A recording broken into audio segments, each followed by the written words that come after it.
Reka subire ndabaha ikaze mwese nshuti banywanyi bacu mukunda kandi mugakurikira amakuru n'ibiganiro dutambutsa kuri chaîne yanyu himwe Rudeni ya Isange TV, isheni bashikiriza amakuru ndetse n'ibiganiro biba bigezweho kandi biba byakora amatohoza mu rurimi rw'ikirundi.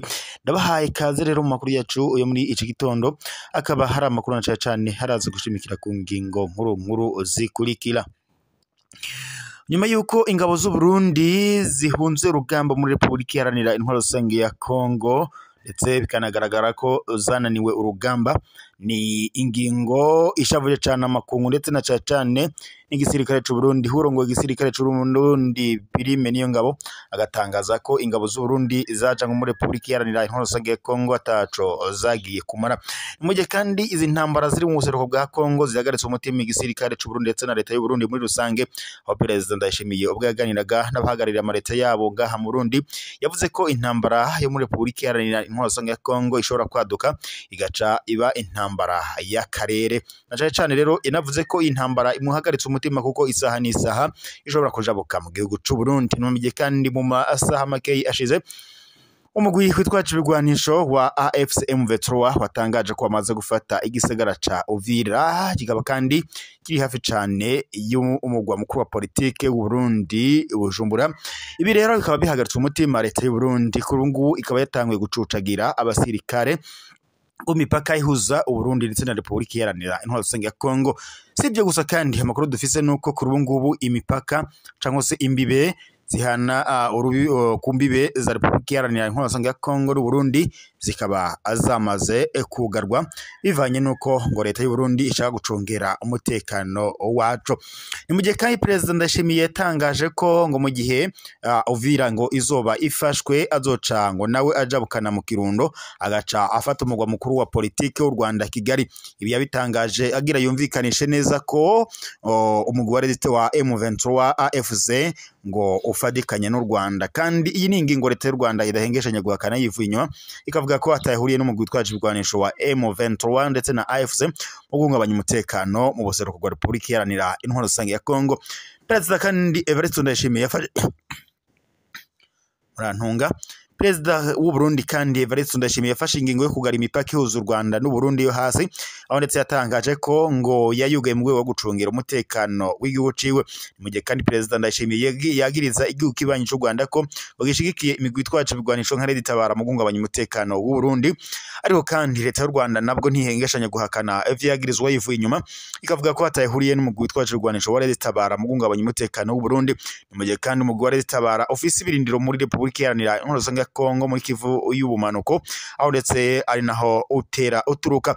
Perezida kandi Ndayishimiye yagiriza leta y'u Rwanda ko icumbikiye abasi b'u Burundi. Ahangaha abariko aravugwa abasi bagize uruhara muri kudeta yakozwe mu Burundi mu mwaka wa 2015, akavuga ko mu gihe leta y'u Rwanda yufata ingingo yo kohereza abo ngabo bapfu izo mpunzi z'u Burundi ziri mu Rwanda, ngo umubano ndetse n'imipaka hagati y'u Rwanda n'u Burundi ngizoca yugururwa kandi itazongera kugarwa.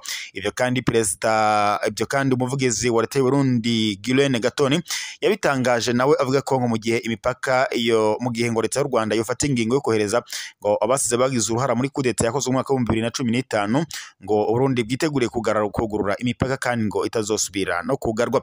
Ni mu gihe kandi leta y'u Rwanda yo itangaza ko idashobora kurekura izo mpunzi bivanye nuko ngo itazirekura bidakurikije amategeko nk'uko ishiramwe mpuzamakungu rijejwe impunzi ku isi HCR ibigaragaza.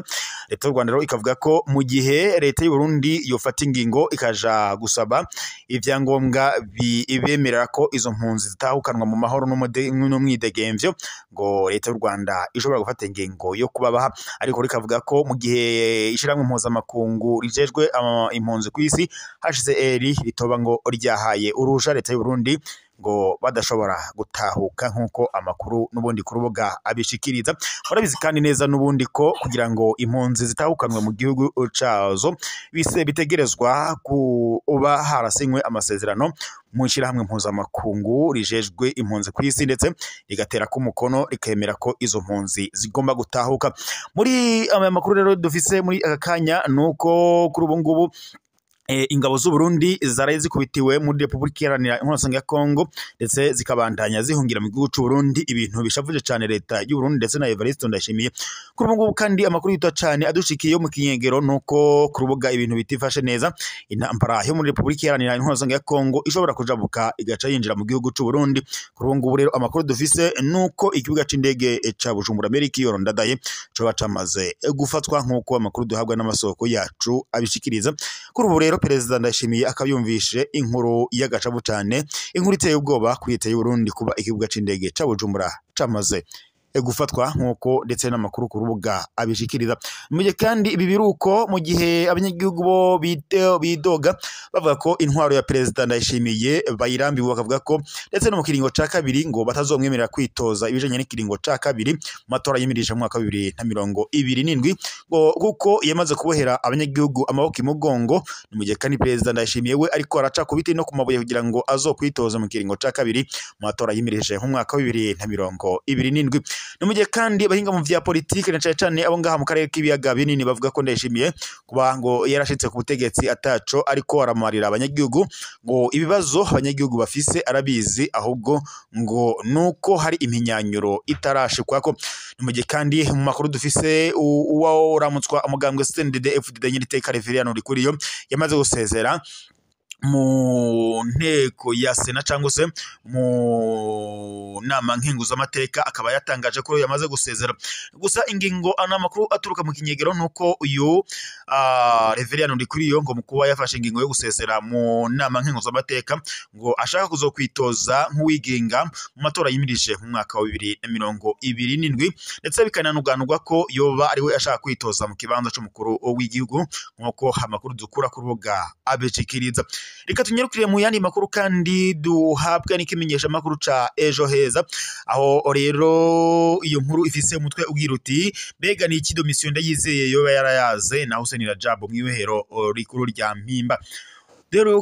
Reka duhere kuri bwa butare bwo mu Kirundo, ni kuki ndetse ubutare ngo buriko urerekanwa ku mugaragaro muri iki gihe nk'uko twavyiganiwe na bagenzi bacu bo muri Ejo Heza kwigenekerezo rya 2026 mu Kakaro umwaka uheze wa 2024. Menya rero ingene Burundi bugiye gutera imbere hamwe ndetse mu uzo bagira Uburundi bw'ubutunzi buzira nkunzi. Inyuma y'inkuru y'ubutare bwo mu Kirundo n'amafaranga avugwamwo irya nino, twumvise ubuduha buvuye ku uco abo n'abariya bivuga ko uri abahinyanyuyemwo inkuru zo gutebura, uri abatanze ivyiyumviro fatiro ku iterambere ry'igihugu, eka handitse nabo bitaguye neza kubona ubutegetsi bwa Ndayishimiye aribwo ngo bwashize ahabona ubwo butare, mu gihe kandi ngo bo bashaka ko bwo kwerekanwa n'abagabo.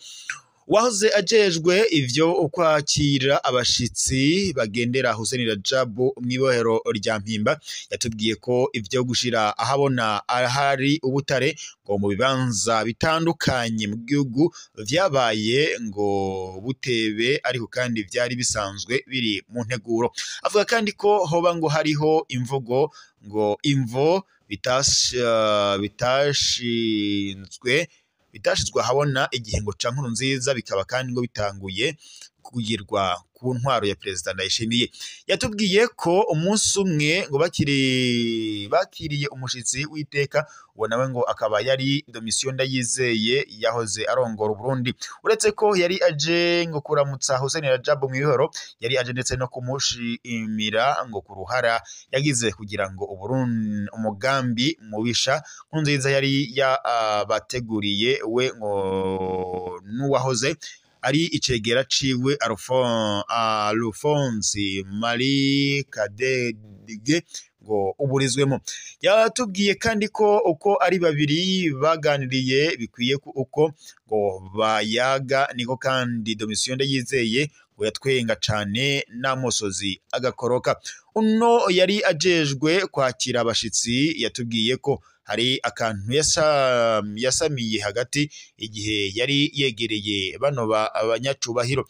Avuga ko yumvise Domitien Ndayizeye abwira Hussein Rajab ati none ntiwumva ko ukwiye kurongora igihugu c'u Burundi. Wari Hussein Rajab amwishura ati vyose birafise uko bitunganywa n'umwanya wavyo, ntiwamenya ico vyari bivuyeko. Twahavuye kandi tumenya iryo jambo ry'umunoni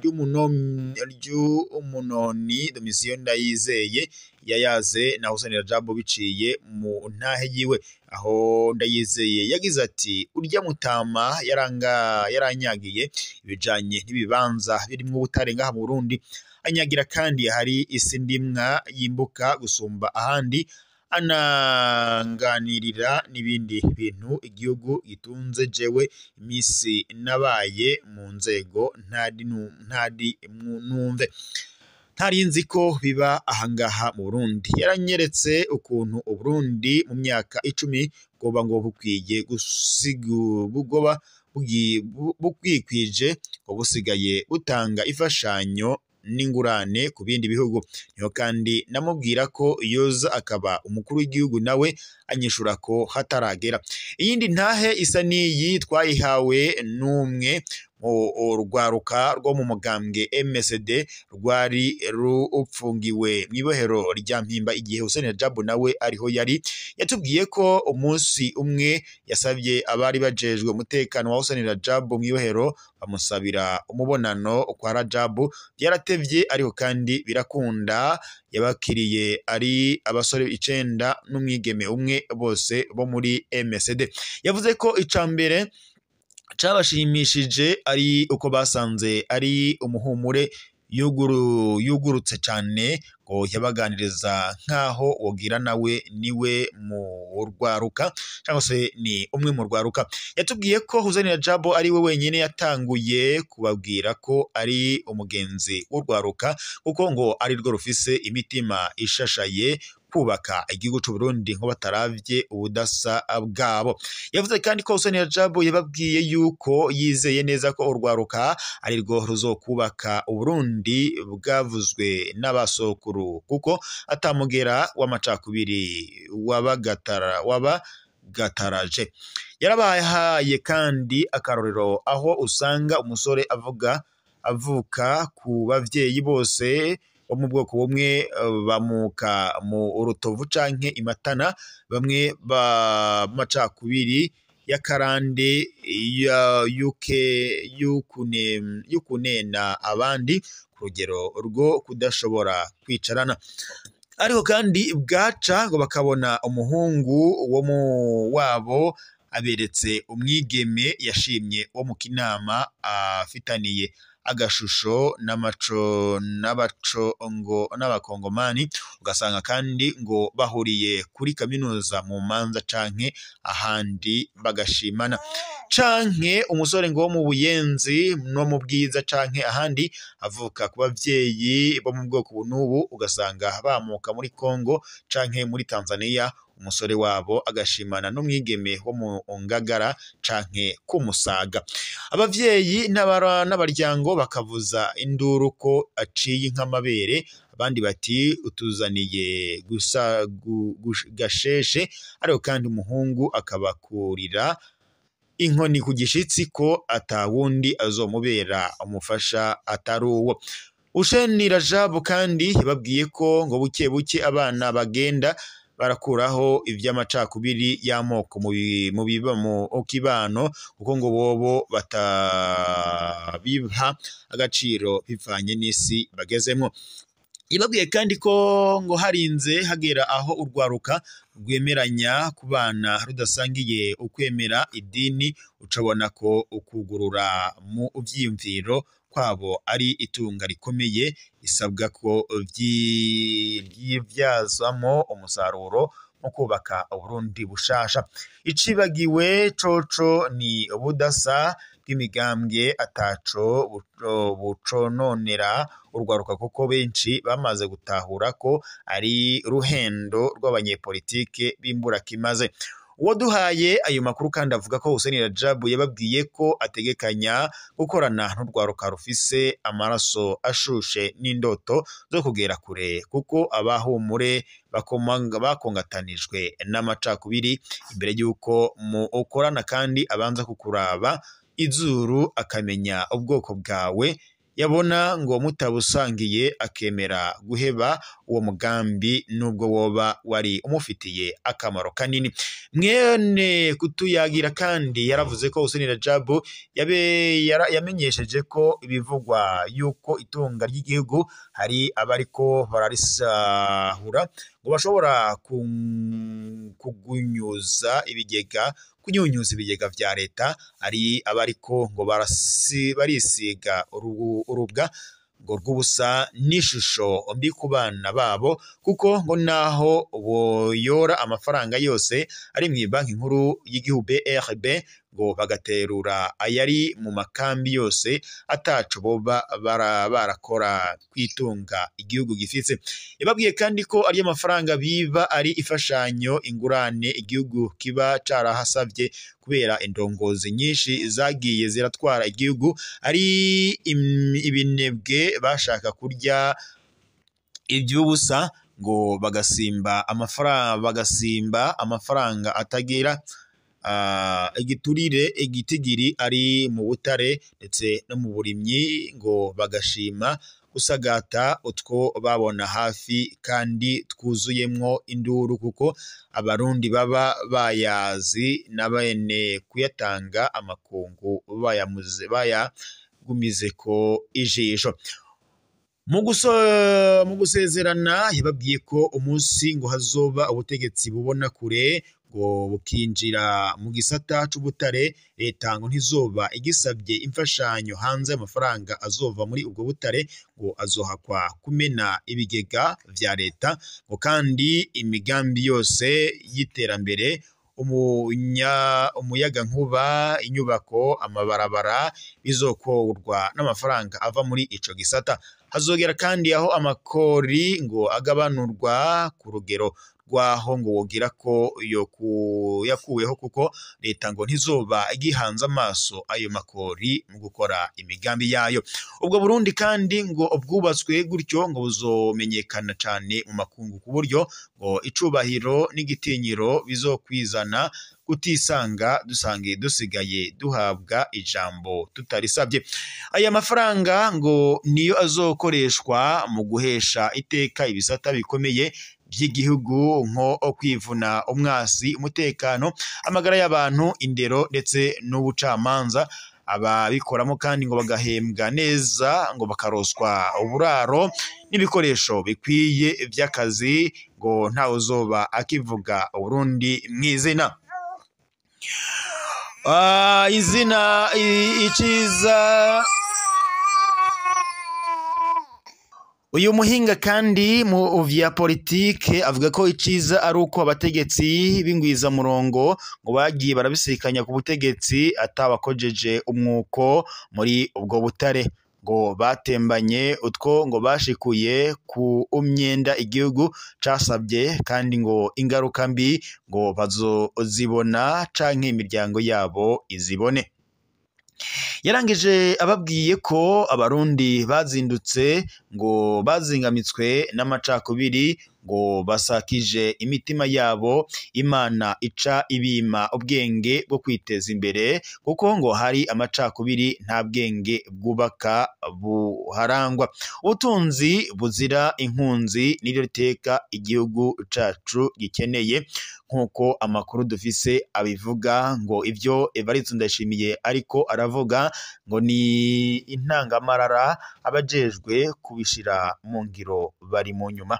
Ese koko twitegure ko ibiriko biraba mu Burundi hari abashobora kuzobishira mu ngiro mu gihe bigaragara ko Perezida Evariste Ndayishimiye we yananiwe gutunganya ibisata bigiye biratandukanye nkuko ndetse kuri ubu ngubu umugambwe CNDD-FDD ndetse n'abagumunyabanga bamwidogera bavuga ko yamaze kubahohera amaboko imugongo ndetse ari we abandanya anyonora itunga ry'igihugu nkuko avyagiriza abandi. Ese Ndayishimiye ivyo akorera abandi nk'akaruro arengeye mu binyoni n'abandi batandukanye nawe ntibishobora kumushikira. Reka tubitega amaso aho bizogarukira. Reka roshimire mwese mwari kumwe natwe mu makuru n'ibiganiro twego turashikiriza kuri iyi saha. Twidusozere ngaha mu makuru yacu yo mu gitondo, turaza gusubira mu makuru araza kuba agezweko.